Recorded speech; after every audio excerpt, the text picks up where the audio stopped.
দ্বিতীয়বারের মতো বন্ধ করা হলো কাপ্তাই বাঁধের স্পিলওয়ে 16টি গেট। রাঙামাটির প্রতিনিধি মহুয়া জান্নাত মনির পাঠানো তথ্য ছবিতে বিস্তারিত জানাচ্ছি আমি শিলা আক্তার।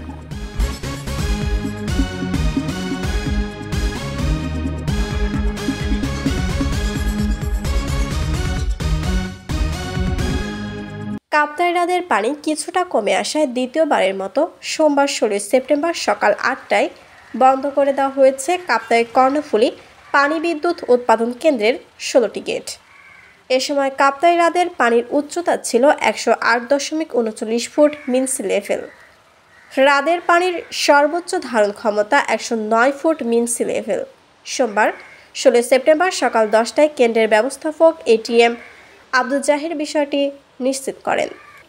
এর আগে হ্রদের পানি বিপদসীমায় পৌঁছে যাওয়ায় গত শনিবার 14 সেপ্টেম্বর সন্ধ্যা 6টায় স্পিলওয়ের 16টি গেট 6 ইঞ্চি করে খুলে দেওয়া হয়েছিল।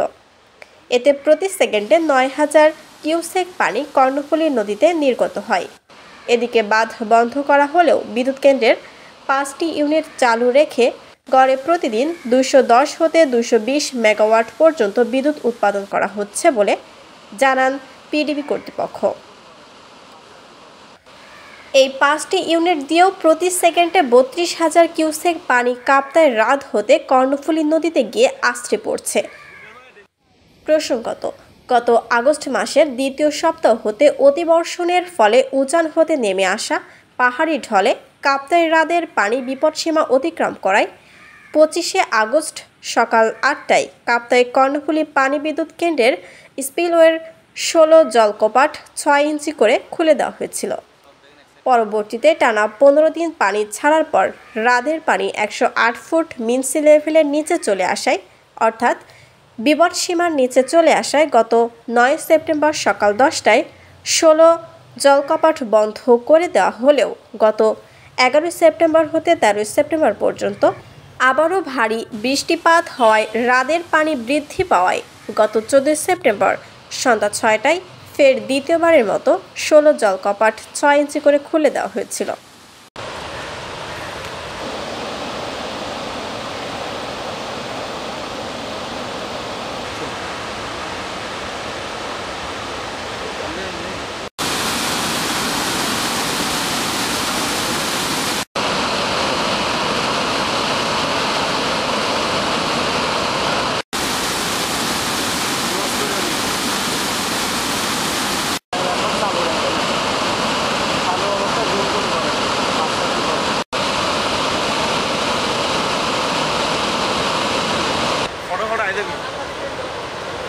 হ্যাঁ